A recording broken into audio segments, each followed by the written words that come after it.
aquí en Justicia y Ley.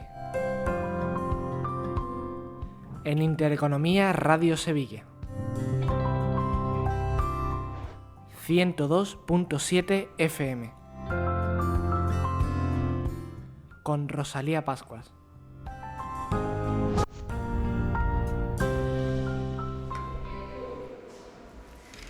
Buenas tardes, estamos en un nuevo programa de Justicia y Ley. Contamos esta tarde con dos invitados de excepción. Nuestra colaboradora habitual, Esperanza Amor, abogada de profesión y encantada aquí de tenerte. Y hoy hablamos también con don José de Contreras Isaro, investigador nacional y director del grupo Memoria Cervantes. Hoy venimos a hablar de homonimia, de proceso judicial, concretamente el de Tomás Gutiérrez, y vamos a saber más de cuántos Cervantes nos encontramos en la historia, si solo hay uno, y de esa investigación que se llevó a cabo de forma privada. Encantada de teneros aquí, muchas gracias por venir a los dos y bueno, cedemos la palabra para que se presente nuestro invitado, don José de Contreras Isaro. Bueno, buenas tardes a todos. Muchas gracias por la invitación y haré una breve presentación sobre mí. Soy un amante de la historia y de la investigación histórica. Llevo más de 20 años dedicado a eso en archivos nacionales y extranjeros, en el Österreich Archive de Viena también y en la National Library de Dublín. Comienzo esta investigación por curiosidad y también por invitación de Rafael Raya Rasero, que actualmente es el presidente de la Asociación de Cervantistas de Sevilla, y me invita a que haga un análisis sobre fuentes primarias relacionadas con Miguel de Cervantes. Hace no mucho había salido en la prensa, año 2016, que se encuentra un documento con firmas de Cervantes, pero en realidad ese documento ya había sido encontrado en 1914 y llama nuestra atención y a través de la investigación hacemos un análisis del documento, todos los datos que se componen en él, y lo ponemos en relación con otros documentos de fuente primaria que nos dan una nueva realidad sobre Miguel de Cervantes. Interesante. Pues tenemos también aquí a María, que está le encantó el tema cuando le dijimos que teníamos aquí a don José de Contreras Isaro, ¿verdad? Yo estoy fascinada. Estaba fascinada. Estaba al lado porque yo llego a esto, como comentaba fuera de micrófono, porque leo la noticia de que ha salido un estudio, que Cervantes es cordobés, y digo, ya estamos, se va a liar. Esto andaluces. Claro, yo pensaba que era la corriente siguiendo el tema catalán, de que si Colón es catalán y de repente todos los famosos son catalanes. Entonces, entré por curiosidad y porque me gusta mucho la literatura y la historia también, y entonces me encuentro un estudio serio de una persona muy seria, muy preparada, que tiene un currículum que caben páginas y páginas y páginas y no terminamos de leer todo lo que has hecho, José, y además que vienes de una familia históricamente muy conocida, con lo cual tiene su peso también. Y entonces descubro que efectivamente ese estudio es muy serio, muy ponderado, muy documentado, de que Cervantes nace en Córdoba. Y que no es el de Alcalá de Henares que tenemos en la memoria todos. Tenemos que hacernos una reflexión antes de abordar este tema. Tradicionalmente, toda la documentación que se encontraba de Miguel de Cervantes se atribuía por defecto al nacido en Alcalá de Henares. Fuera cual fuera. Si no coincidía, era que había habido un error o a lo mejor que el autor mentía. Claro. Pero en una época como aquella en la que la homonimia era algo muy frecuente, es decir, y no tiene que haber parentesco también entre la homonimia. A los oyentes, ¿qué es homonimia concretamente? El homónimo lo define la Real Academia como aquella cosa o persona que tienen el mismo nombre, pero son diferentes. En este caso, hay varios ejemplos de homonimia y se da mucho en los sistemas familiares antiguos, porque era frecuente, y aún hoy día también es frecuente en algunas familias, nombrar a los nietos como los abuelos, que transmiten el mismo apellido, y hay casos conocidos, ¿no?, incluso en la actualidad, de gente que se llama igual, pero son diferentes personas. Sí, lo que pasa es que en la actualidad tenemos un sistema de control de nuestros nombres, de todos los certificados que están en 1000 sitios, Claro. y entonces no era tan sencillo. Todo esto lo corrige, efectivamente, en 1868 el primer gobierno provisional en el que participa Sagasta, que es el que pone en funcionamiento los primeros registros civiles, Correcto, a través de los cuales se certifica el lugar de nacimiento. Ujú. La partida de bautismo es un documento sacramental católico que solo certifica el lugar donde te bautizan, pero Claro. no el lugar donde No, naces. pero una diferencia... Salvo que en la partida lo diga expresamente, Ujú. que en concreto la de Alcalá de Henares no lo dice. Te quería preguntar al hilo de eso sobre la diferencia, porque supongo que después saldrá, entre nacido y natural. Bueno, hay gente que se ha esforzado mucho Claro. en intentar establecer una diferencia entre nacido y natural, pero la realidad es que si nos vamos a las fuentes académicas de la época de Cervantes, concretamente a los diccionarios de no de la Real Academia porque no estaba constituida, pero sí el diccionario de la lengua española y castellana de Covarrubias, que es un diccionario que se publica con el beneplácito del rey y con todas las censuras en el año 1611. Es decir, estamos hablando de 17 años después de haberse producido el pleito y de 5 años antes de que don Miguel de Cervantes falleciera. Hablamos de un documento contemporáneo de Miguel de Cervantes. Este diccionario nos define natural de la siguiente manera, y poniendo como ejemplo a Toledo. Ser natural de Toledo es el que nació en Toledo y tiene su parentela en este lugar de Toledo. Es decir, O sea, que eso abarca el nacimiento y no, además... no solamente abarca donde- que nació allí, sino que toda su familia era de allí. Viene de allí, Dicen ajá. las fuentes de su época. No podemos retorcer conceptos solo para Que se ajuste a una, digamos, historiografía oficial todo. Hay veces que los datos hablan por sí solos. Ujú, ujú.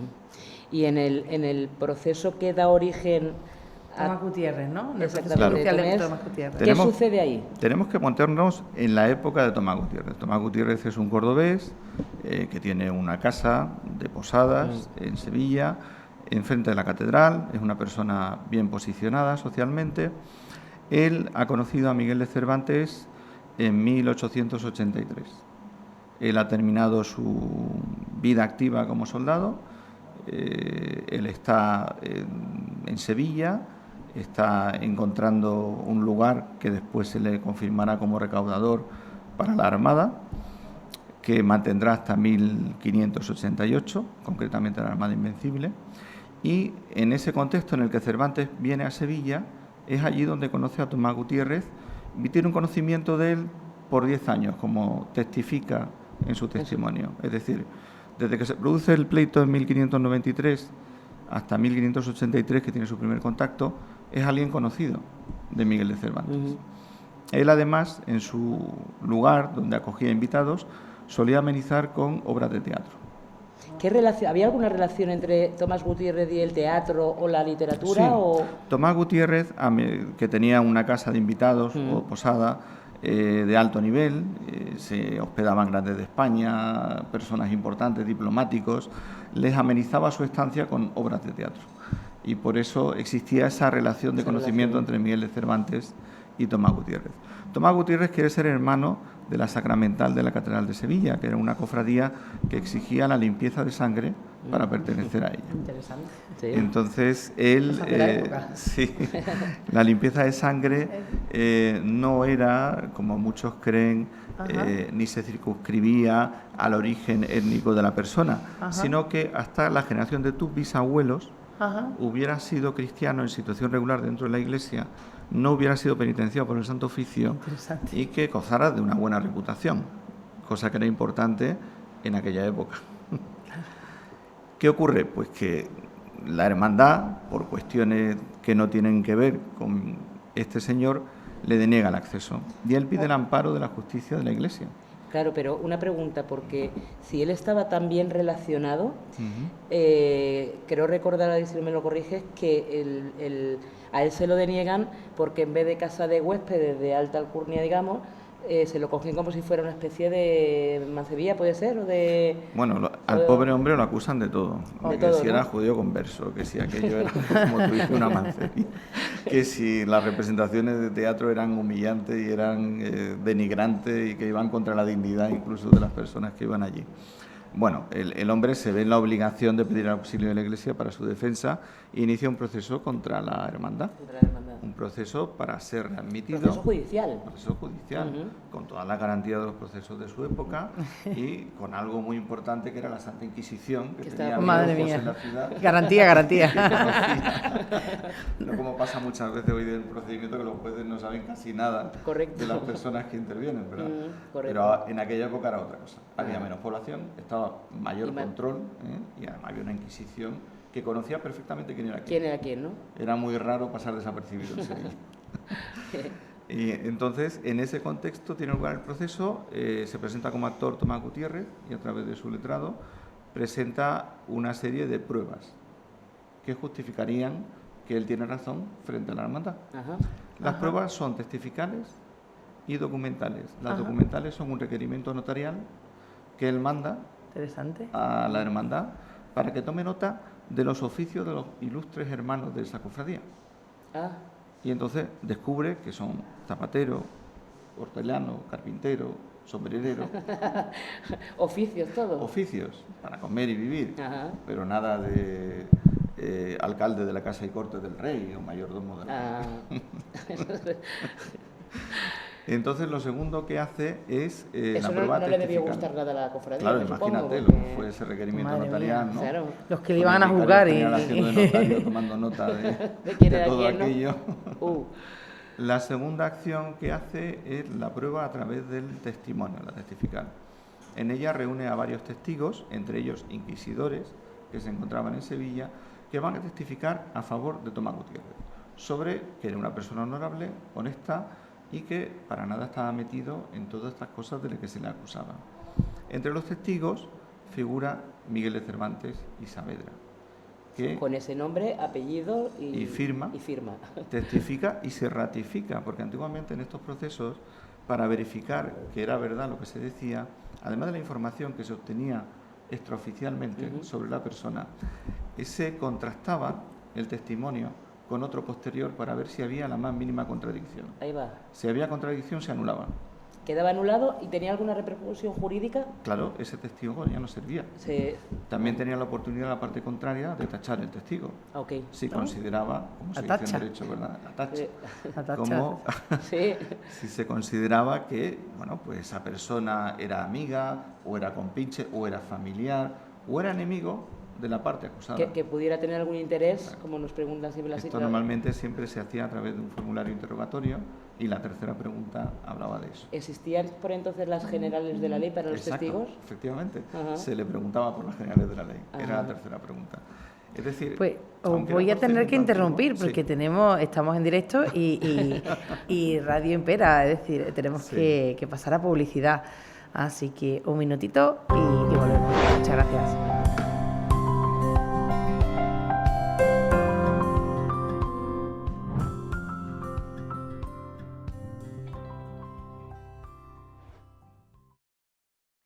Continuamos en 102.7 FM, Radio Intereconomía y también para los telespectadores del Toro Televisión. Muchas gracias por sintonizarnos y gracias por hacer cada día que este programa crezca y podamos continuar con él. Encantados de seguir en Justicia y Ley. Y aquí estamos con Esperanza Amor y con José de Contreras y Saro. Hoy un programa diferente, hablando de juicios diferentes de otra época, de Santa Inquisición, y hablando de Cervantes y de su investigación. Y bueno, no me has contado cuántos libros tenemos, cuántas publicaciones tenemos al respecto. Yo empecé a publicar hace ya unos años. Empecé con el Diccionario Biográfico Español de la Academia de la Historia. Tengo 21 biografías publicadas con ellos, de personajes del siglo XIX, del siglo XVI, de diferentes épocas. Así que mi tema es un tema biográfico, sobre todo. Por eso decidí abordar la biografía de Cervantes a través de este documento. Y también he publicado recientemente, que se presentó el año pasado en la Catedral de Sevilla, el libro El venerable Fernando de Contreras, Apóstol de la Caridad, Ujú. 1472-1548, en el que hablo de la vida de un sacerdote sevillano que se dedicó a la redención de cautivos en Argel, precisamente. Y ¿Perdón? tuvimos No me entendí. redención de cautivos, de niños cautivos en Argel. Interesante. Entonces tuvimos que Un estudiar sacerdote. cómo funcionaba todo ese sistema de cautivos en Argel, cómo fue su vida, su relación con Barbarroja, en plena guerra entre Carlos V y la Berbería del mar Mediterráneo. Interesante. Fascinante la historia. Hoy día ese sacerdote es muy interesante. Es la única persona que tiene su sepultura frente al altar mayor de la Catedral de Sevilla, pero siendo un simple sacerdote. todo esto tiene salida más allá de los foros de historia, o sigue siendo un gran desconocido. ¿Te refieres a...? A él concretamente, en este caso que estás hablando tú de este sacerdote, Sí, por ejemplo. fue una persona biografiada, pero las biografías que se habían hecho no eran más que continuaciones o copias de lo que ya había había hecho el padre anteriormente. Aranda en 1696, y lo que yo hice fue hacer un análisis crítico de esa biografía y ampliarlo con nuevos documentos, entre otras cosas el testamento de él, que no había aparecido Ahí en va. 400 años.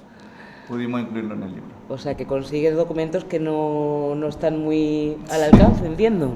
Bueno, conozco bien los archivos Sí, ¿no? en mi medio y la verdad que es un trabajo gratificante. Tienes que tener concentración, una gran disciplina, poder ver. Tengo mis técnicas de cata de tiempo, de sistemas familiares que más o menos estudio por encima antes de meterme en faena. Y bueno, la verdad que es muy bonito porque te das cuenta de que, por desgracia, en el mundo académico, que es un mundo maravilloso, se cita más que se investiga.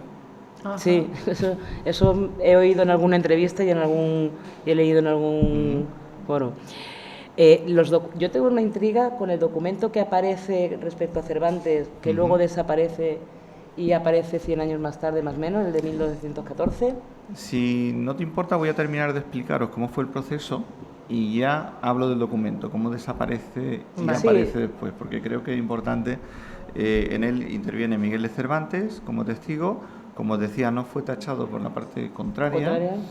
Su testimonio fue analizado por el juzgado, fue ratificado posteriormente y firmado otra vez, Ajá.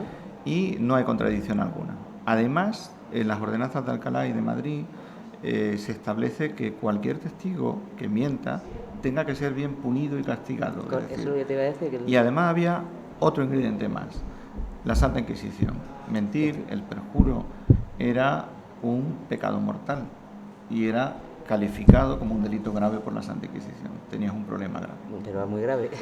En ese proceso él se identifica, hablamos de 4 de junio de 1593, con la edad de 46 años. Si le quitamos 46 años a esa fecha, no nos sale la fecha de Alcalá de Henares, ¿no? Alcalá de Henares. Es un año, ¿no?, de Era un diferencia. año mayor. Además, él dice que es criado del rey, como siempre se le ha atribuido a Miguel de Cervantes, que es nacido en la ciudad de Córdoba, natural de Córdoba, dice expresamente, vecino de la Villa de Madrid y estante en la de Sevilla. Él quiere precisar muy bien el lugar donde ha nacido, del lugar donde vive y el lugar donde se encuentra. ¿Por qué tanta precisión? ¿Era necesaria o...? Era necesaria porque, a diferencia de la obra literaria que potencia la creatividad, en los procesos judiciales, como bien sabes, la identificación del testigo es clave y se intenta fijar en el espacio-tiempo su testimonio. Entonces, el lugar donde se encuentra, el lugar donde es fundamental para reconstruir su testimonio, y su testimonio forme parte de la construcción de la prueba que será valorada por el juez y sobre la cual emitirá la decisión. Si es bien cierto que en la ratio de accidendi de este proceso no se habla de dónde es natural Miguel de Cervantes, habla sobre si Tomás Gutiérrez tiene o no las calidades, su testimonio forma parte de la construcción de la prueba. Y fue un testimonio considerado válido en su momento y no fue tachado. Ni fue contrastado, Es ni más, fue... ayudó a formar parte de la prueba que llevó a una sentencia firme y ejecutoria a favor de Tomás Gutiérrez y que ganó contra el la proceso. hermandad. efectivamente. Ujú. No solamente lo haga, no, sino que el propio arzobispado amenaza a los hermanos dándoles un plazo breve de tiempo para que lo admitan como hermano bajo pena de excomunión mayor. Guau, eso para un hermano para un cofrade, ¿no? Claro, entonces era importante que hiciera estas matizaciones sobre el proceso porque 400 años después no podemos Ya, cuestionarlo. cuestionarlo. Cosas superadas y sobre todo procesos en los que ha habido unas garantías Suficientes, ¿entienden? que no se podrían. Es verdad que existe una presunción de certeza, ¿verdad?, ¿Eh? sobre los testimonios que son admitidos en sala y que son tenidos como parte de la prueba.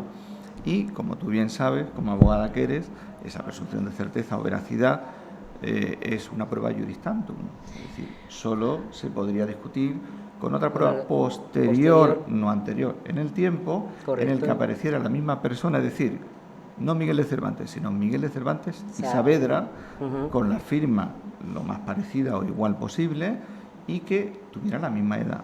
Entiendo que no ha aparecido ningún documento parecido. A día de hoy no se conoce ninguno. ¿Y el tema de las firmas? El tema de las firmas fue otra cosa que nos llamó la atención. Cuando vimos el proceso y la información que en él se daba, porque ahí aparece un Miguel de Cervantes que dice no solo que es nacido en Córdoba, sino también te dice que su padre y su abuelo son inquisidores en Córdoba, lo cual guarda coherencia con ser natural de Córdoba. El que es nacido... En lo que y su hablábamos de la parentela naturalidad. Efectivamente. Por lo tanto, no tenía nada que ver con el Miguel de Cervantes nacido en Alcalá de Henares, ni aparecía el médico barbero sangrador que era su padre de Alcalá de Henares. ¿Qué serían primos? ¿Primos hermanos? No me atrevo, aunque la prensa se ha hecho eco de algunos parentescos sobre los que se especula, no me atrevo a establecer un parentesco porque para la homonimia no es necesario que haya un parentesco. Yo lo sé. Puede haber personas que no sean parientes y se llaman igual. Es exactamente lo mismo, Lo claro. que sí queda claro es que este señor era de Córdoba y no de Alcalá de Henares. Y la Al firma menos no coincide, ¿no?, con el de... ¿O sí? Y la firma que hay en ese proceso judicial, que sí coincide, por ejemplo, con la carta de dote de su matrimonio con Catalina de Palacios y Salazar, gracias a la cual podemos saber que el que está enterrado en Madrid es el andaluz, el nacido en Córdoba. El que está en Madrid es el andaluz. Es el andaluz. Sin lugar a dudas. Sin lugar a dudas. También nos da serias dudas sobre que fuera la misma persona que intervino en un procedimiento en Valencia, que aparece como Miguel de Cervantes sin el Saavedra, que no tiene la misma edad, puesto que su edad no coincide, y que además él en ese procedimiento, por los años que dice tener, debió de nacer entre el 7 de noviembre de 1547 y el 7 de noviembre de 1548. Entonces hablamos de 3 Migueles. Recordemos Cervantes. que la partida de Alcalá de Henares es del 9 de octubre de 1547. Por eso te digo, Ah, hablamos anterior. de 3, por la que estoy Tampoco contando. coincide con la edad que él dice tener en el procedimiento. Pero vamos más allá. Esa edad que dice el que testifica en Valencia, que dice tener, no coincide tampoco con la edad que Juan Gil dice cuando lo rescata. Después de su rescate, en 1581, Juan Gil hace una relación de cautivos que ha rescatado, ¿no? Y hace una descripción de él y te indica que ha rescatado a un señor de una edad que correspondería a un nacimiento entre el 19 de septiembre de 1549 al 7 de septiembre de 1550. Pero se complica la cosa aún más cuando Leonor Cortinas le entrega a Juan Gil para su rescate el dinero, describe a su hijo y dice la edad. Puede que todos estuvieran equivocados, pero una madre sabe cuándo da a luz un hijo. Y ella testifica que su hijo, por la edad que dice, nació entre el 31 de julio de 1545 y el 31 de julio de 1546. Es decir, 3 edades para una misma persona. O 3 Solo personas para... en Argel. Todo esto solamente allí. Solamente en Argel. Digamos que el de Alcalá de Henares, cuando va a testificar en Valencia, da una edad que no se corresponde, porque dice que es natural de Alcalá de Henares, con la edad que dice su madre que tiene. Y tampoco se corresponde con la edad que el rescatador dice que tiene. De todos esos testimonios, el más veraz, en mi opinión, es el de la madre. El de la madre, ¿no? Que es la que sabe cuando da a luz a su hijo. Es verdad que no había un calendario como ahora, pero se sabe. Sí, pero más o menos se podían, a lo mejor en días, ¿no? Claro, Con el paso podías del tiempo, equivocarte, pero no en años. Si hacemos caso a la madre, el de Alcalá de Henares nació entre el 31 de julio de 1545 y el 31 de julio de 1546. En ese arco de ese año. Exacto. Pues nos quedamos con esa fecha y nada, pasamos unos minutitos a publicidad. Muchas gracias.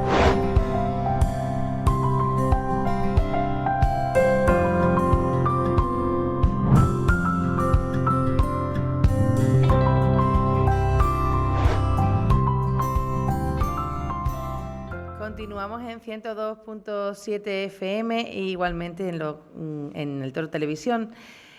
Continuamos con este programa de Justicia y Ley, hoy con dos invitados excepcionales. Nuestra colaboradora habitual, Esperanza Amor. Estrellita, para mí. Para mí. No, Esperanza Amor, abogada de profesión. Y hoy ha venido don José de Contreras y Saro, investigador nacional y director del Grupo de Investigación Memoria Cervantes. Y bueno, nos está contando una historia muy interesante relativa a su investigación privada. Y tenemos varios Cervantes encima de la mesa. Sí, ¿Por qué existen distintos Cervantes? Bueno, es verdad que en documentos antiguos la fijeza de edad es compleja de tratar. También es verdad que la mayoría de la población era analfabeta, no sabía leer ni escribir, ni por supuesto sabían matemáticas, más allá de una noción muy básica. Eso influía en que no pudieran saber muchas veces bien su edad. Pero, en contra de eso, tenemos que decir que el Miguel de Cervantes, que nosotros conocemos, es una persona culta, sabía leer y escribir, conocía las matemáticas, se posiciona para oficios de administración en Indias, es administrador, puesto que es recaudador del rey y proveedor de la armada. Hablamos de una persona ilustrada, que sabía muy bien su edad. Claro. Por lo tanto, no podemos comparar el testimonio de Miguel de Cervantes con el de un pobre agricultor que no tenía medios. Basándonos en esto y en las fuentes primarias que hemos ido analizando, nos encontramos, efectivamente, como te decía antes, que el que permanece en cautiverio de Argel por más tiempo dice hasta 3 edades diferentes. Se ve que es una persona menos instruida. Y él discrepa en la edad que dice su madre que tiene y también discrepa con la edad que dice Juan Gil, que lo rescata, que tiene. Y tomando como referencia la de la madre, estamos hablando de alguien que nació el 31 de julio de 1545 al 46. ¿Cómo averiguamos eso? Restamos el año que dice que tiene a la fecha y nos sale el periodo en el que nació. Correcto. Pero tenemos una partida en Alcalá de Henares de otro Miguel de Cervantes que nace poco antes del 9 de octubre de 1547. Perdón, 1546. Pero además tenemos otro Miguel de Cervantes que dice que es natural de la ciudad de Córdoba, no menciona Alcalá de Henares, dice que su padre y su abuelo son inquisidores en Córdoba y que por el año del juicio, 4 de junio de 1593, dice tener 46 años. Si hacemos la cuenta, debió de nacer entre el 4 de junio de 1545 al 46. También tenemos otro que hemos encontrado bautizado en Alcázar de San Juan, otro Miguel de Cervantes, que por su partida de bautismo, sabemos que debió de nacer cerca del 9 de noviembre de 1558. Esto nos da una realidad complejísima, que es que coexistieron en el mismo espacio de tiempo diferentes Miguel de Cervantes. Esto que digo yo ya lo conoció Jean Canavallo en la entrevista que se le hizo en el Instituto Cervantes y que es pública hoy día. Él reconoce que de la vida de Miguel de Cervantes, desde la publicación de la Galatea hacia atrás y de la primera parte del Quijote, se sabe más bien poco. Hay muchas lagunas. También reconoce que coexistieron diferentes Miguel de Cervantes en el mismo espacio de tiempo. Uno, según él, que se va a Italia, que es diferente del escritor. Vale. ¿Y por qué mantiene su investigación que el escritor es el andaluz, el Cervantes andaluz? Eso es una buena pregunta. Mira, existen muchísimos documentos sobre muchos Miguel de Cervantes. Ahora sabemos que son de muchos. Antes se creían que era de uno. Tenemos licencias para imprimir el Quijote, tenemos documentos sobre limpieza que él hace en Argel para demostrar que es el Miguel de Cervantes. y defender su hidalguía de una manera un poco extraña, el de Alcalá de Henares. Tenemos un juicio penal en el que él declara en Valencia, otro juicio en Córdoba, en el que declara posteriormente otro Miguel de Cervantes. Tenemos también la obra manuscrita, gran parte de ella, que se conserva en la Biblioteca Nacional, gracias a Dios, ha hecho un gran trabajo, partida de bautismo, diferentes documentos, pero no tenemos un documento en el que vengan todos sus datos biográficos y que además él es el escritor de comedias y autos. El único documento que tenemos es el proceso de Tomás Gutiérrez. El único. En el que viene su nombre, sus 2 apellidos, su edad, su oficio, criado del rey, de donde es natural, Córdoba, donde reside en Madrid, donde se encuentra en Sevilla, su edad, como ya lo he dicho antes, que su padre y su abuelo son inquisidores de Córdoba y que además es escritor de comedias y autos. Y su estudioso. firma, ¿no? También en el... Y su firma. Y la firma. Que viene a coincidir con la firma con los 2 apellidos. Con los 2 apellidos y que viene a coincidir con la firma de la escritura de dote de su matrimonio con Catalina Salazar. Interesante. Coincide con la del... Coincide. Por eso sabemos que el que está enterrado en Madrid es el escritor, que es el andaluz, porque es la misma firma del proceso. Y porque en su acta de defunción viene como marido de Catalina de Salazar. Entonces no tendría que haber pérdida alguna o discusión alguna al respecto, en principio.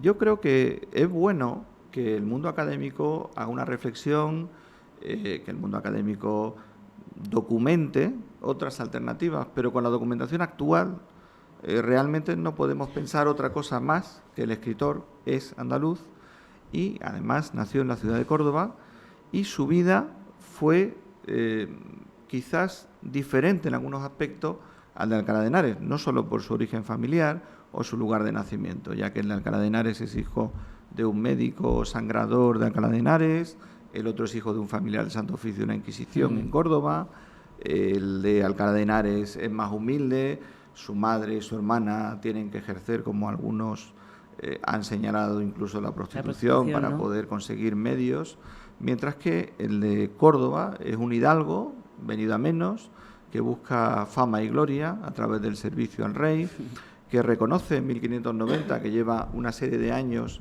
sirviendo, que lo retrotraen al año 1568 al servicio del rey en Italia, y que continúa enlazando con las diferentes campañas militares del Imperio Español, hasta que en 1583 participa en la última, la de Orán, y después de Orán pasa de ser un infante de marina y miembro de los tercios activos a una posición más pasiva en la reserva, quizás al servicio de la corona como proveedor de la armada, la famosa Armada Invencible, que tendrá aquel desastre final en 1588 y que lo obligará a cambiar de empleo, pasando a ser recaudador de abastos del rey y criado del rey. ¿Qué ocurre? Que él, durante todo ese periodo, no puede publicar. Está en la guerra, está cautivo o está ejerciendo su labor como funcionario. Pero llega un momento en que, al final de su vida, después de toda esa vida larga de servicio al Estado, pasa a la empresa privada. ¿Qué quiere decir esto? Deja de ser criado del rey y pasa a ser criado del conde de Lemos. Una pregunta, porque la gente que nos escuche quizá lo de criado del rey le suene a algo así como el que... Sirviente, ¿no? Sí, evidentemente. No. Los criados eran personas de confianza, que nombraba el rey y que hacían gestiones para el rey. En este caso él cobraba un impuesto real, un impuesto que le correspondía al rey. Como los impuestos se dividían entre los que se daban a la iglesia, los que se daban a la nobleza o al concejo, a la ciudad, y eran diferentes de naturaleza, el rey tenía su propio impuesto independiente. No es como ahora, que está todo unificado. Está todo unificado, ¿no? Y él era el encargado de velar porque se cobrara lo correspondiente al rey. Hombre de confianza del rey, ¿no?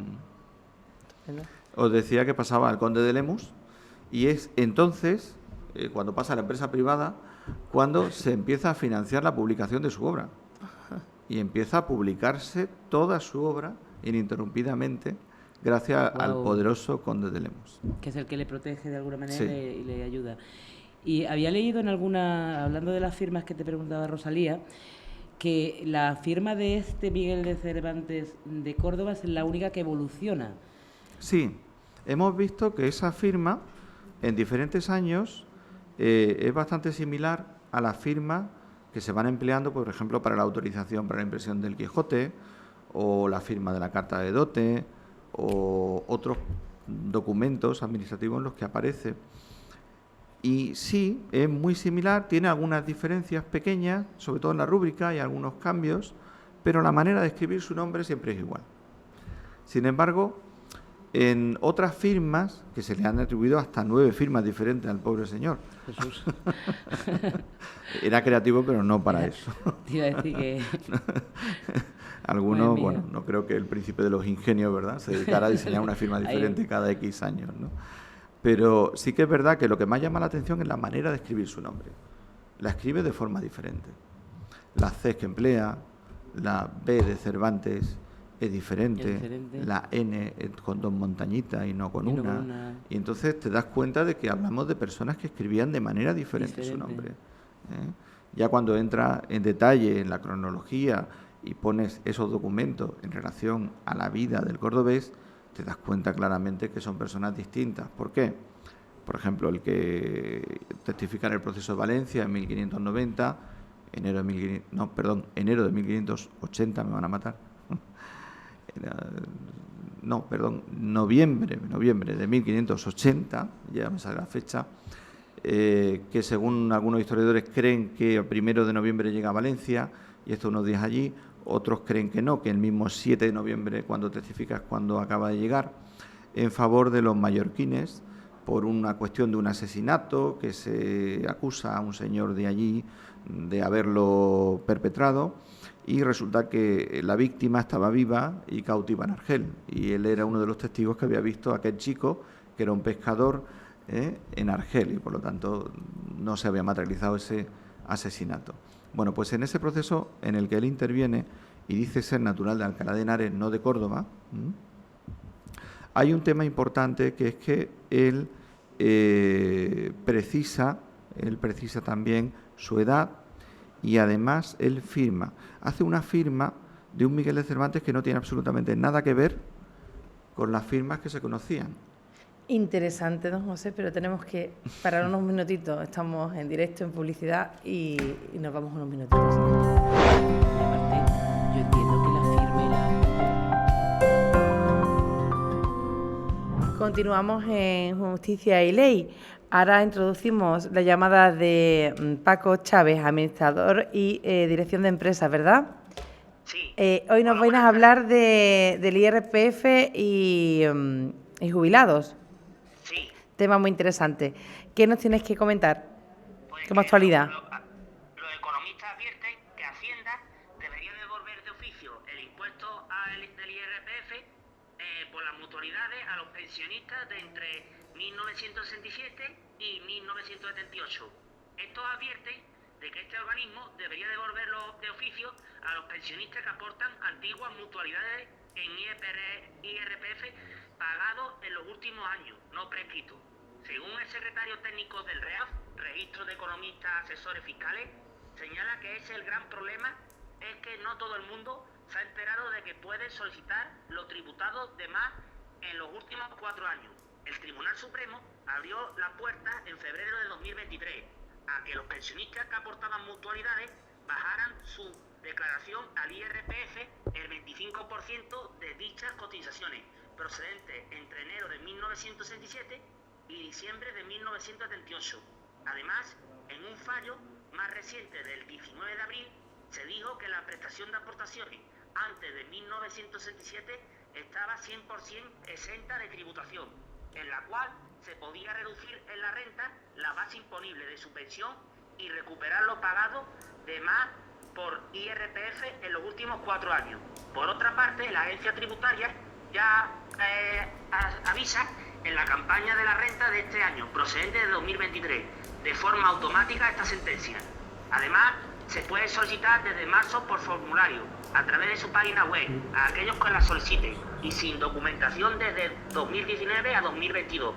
El problema es que Hacienda haya calculado y restado esta sentencia, y otra es que Hacienda no te da de oficio, sino que hay que pedirlo, y eso es un dinero que mucha gente no se ha enterado de pedirlo. También advierte que Hacienda ha hecho cambios en la cantidad a ajustar el IRPF de los pensionistas a lo largo de la campaña, dando lugar a que unos sí reciben esa cantidad y otros no, por no hacerlo en tiempo, en fecha. En resumen, estas devoluciones son un acto de fe, por lo que cualquier contribuyente es imposible calcular si es ese el ajuste que realmente le correspondía, pero como nadie contaba con esta ayuda, es bienvenido, venga de donde venga. Pues Paco Chávez, muchísimas gracias. Tomamos nota de tu apunte y muchísimas gracias por intervenir en el programa y te esperamos nuevamente la semana que viene. Vale, muchas gracias. Gracias a ti. Saludos. Bueno, pues fase final del programa, recta final y bueno, estamos en conclusiones. En conclusiones de nuestro Justicia y Ley particular. Estábamos tratando el tema de por qué hay diferentes Miguel de Cervantes, ya no solo por las fechas y los datos que son abrumadores, sino por su cronología. Estamos hablando de un Miguel de Cervantes que testifica el 7 de noviembre de 1580, recién llegado de Argel, porque ha estado cautivo 5 años, frente a otro que el 25 de agosto de 1580 está con el Marqués de Santa Cruz y el Duque de Alba en la Guerra de Portugal. ¿Cómo es posible que el mismo que se casa con doña Catalina de Salazar y Palacios, solo unos meses antes ha sido padre de una niña por una affair con una señora de Madrid? ¿O cómo es posible que esté en Italia en 1568 el cordobés, el andaluz, frente al otro que está en Madrid? O, por ejemplo, digamos que no casa, hay temas que no casan.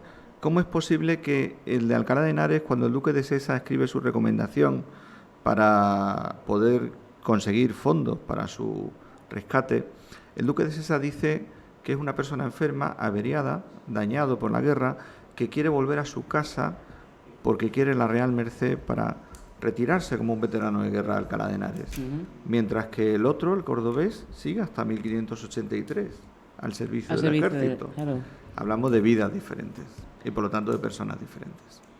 Y la conclusión final de que es el de Córdoba es el real por todo lo que has estado comentando. La conclusión es que primero ahí hay un proceso judicial con todas sus garantías y que en virtud de del principio de certeza y veracidad que se debe respetar en todo procedimiento judicial, hay una declaración en la cual él da unos datos biográficos y en el que dice ser natural de Córdoba y escritor de comedias y autos. Eso es lo más importante, que su padre y su abuelo son inquisidores en Córdoba y por lo tanto el ser natural quiere decir que él y su familia son de Córdoba. Por eso sabemos que el escritor es cordobés. A día de hoy no hay ningún otro documento que hable de que el escritor es natural de Alcalá de Henares. Nadie lo ha podido rebatir hasta ahora con otro documento que lo contradiga, que lo... No hay ninguno en el que venga como escritor de comedias, con sus dos apellidos, su edad, su oficio y natural de la ciudad de Córdoba o de la ciudad de Alcalá de Henares. No existe el de Alcalá de Henares. Y a partir de ahora, el recorrido de ese estudio, ¿cuál tiene que ser o cuál debería ser o cuál entiendes que va a ser? Bueno, próximamente saldrá el artículo publicado con todas las fuentes a pie de página para que pueda ser investigado por el mundo académico, porque esto no deja de ser una noticia, una información que se ha hecho viral, que se ha ido haciendo pública a través de conferencias documentadas en las que se han ido proyectando documentos a través de los cuales se llega a la verdad, ¿no? Se llega a el planteamiento científico serio y documentado de por qué Miguel de Cervantes es andaluz, porque ser de Córdoba, recordemos, es ser andaluz es también. ser andaluz, evidentemente. Y una vez que esa documentación y todo ese estudio esté a disposición de la comunidad científica, entiendo que nada más que de esa comunidad, o sea, alguien, por ejemplo, como yo, no podría acceder a ese estudio si pregunto. Claro que sí, tiene que estar a disposición de todo el mundo. Una vez que está a no solo la disposición, comunidad científica, sino todos los que quieran acercarse a ese artículo, que se complementará con los vídeos que ya estamos publicando de cada conferencia que voy dando. La conferencia que di en Sevilla, la conferencia que di en Córdoba y la próxima que daré en Madrid. Cuando la comunidad científica lo examine, sacará una conclusión. ¿Debería ser el siguiente paso? Bueno, eso dice la sana lógica, pero la realidad es que, como bien decías al principio, aquí juegan una serie de intereses que no tienen por qué coincidir con la verdad. Mi obligación es exponer la verdad documentada y ponerla a disposición no solo del mundo académico, sino del gran público. ¿Habría gran cambio entre que Cervantes es el de Córdoba y no el de Alcalá de Henares, referenciado jurídicamente? Habría un gran cambio, historia? Por supuesto que sí, y además pienso que esto tendría que ser patrimonializado por Andalucía, porque es muy importante para Andalucía que el embajador del español en el mundo, el príncipe de los ingenios, resulte que es andaluz. Ya se nos quedaba eso, ¿no? Después de Góngora y todo lo demás. Ahora toca Miguel de Cervantes. Pues sí, era andaluz y además, como expliqué en la conferencia de Córdoba, él escribía un perfecto castellano, pero a la hora de hablar, hablaba con acento cordobés. Hay una escritura concreta que se complementa con otras escrituras que se han encontrado, en las que aparece su firma Miguel de Cervantes y Saavedra, como la del procedimiento de Córdoba, pero cuando el notario lo oye hablar, escribe Miguel de Cervantes. ¡Anda! Ese es un dato como muy revelador, ¿no? De cuando... Bueno, tenemos mucha más información que va a ir apareciendo poco a poco.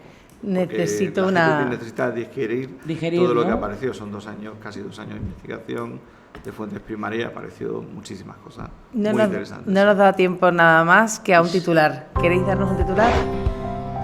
Bueno, le dejo a José. ¿Qué dirías tú? Un titular. Un titular. El titular. Un buen titular sería: Don Miguel de Cervantes aclara ser natural de la ciudad de Córdoba.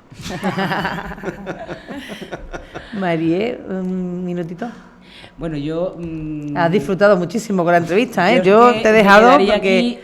Lo sé. Sé que es tu haría tema 40.000 favorito. preguntas, pero no, yo me quedo con que agradecer que todavía en los tiempos que corren, que es muy difícil, haya gente valiente, porque es muy difícil ponerse de pronto frente a toda la comunidad científica, frente a todo lo que te puedes imaginar, para decir de pronto, oye, que Cervantes he descubierto que es cordobés, pero lo he descubierto con esta documentación, con esto, no a lo loco como hay muchos estudios por ahí.